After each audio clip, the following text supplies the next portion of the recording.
Løbedelen til Møns Adventure Race 2013 bliver, ligesom de foregående år, en rigtig hård omgang.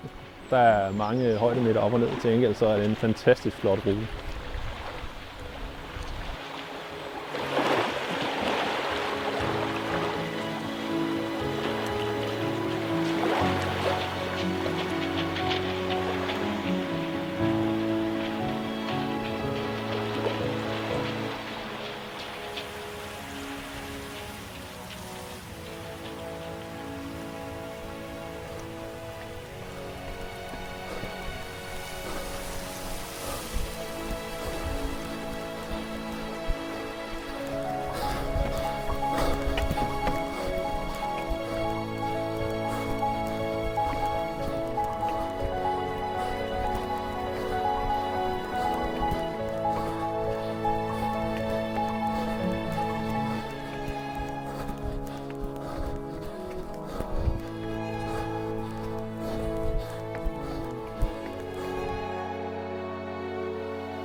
Når I skal ud på mountainbike til Møns Adventure Race 2013, så har vi fundet nogle nye spor frem.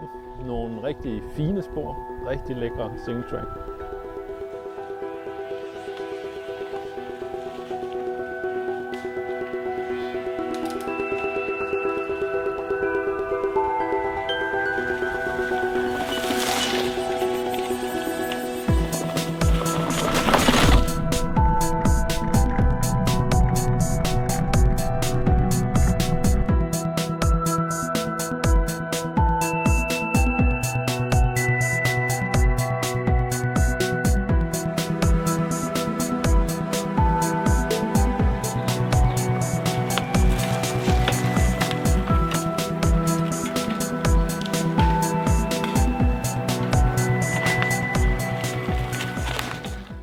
Løbet er tilrettelagt, så der både er noget for den erfarne adventure racer, men løbet er bestemt også til at gå til, selvom man måske ikke har så meget erfaring. Det tager bare nok lige lidt længere tid at gennemføre.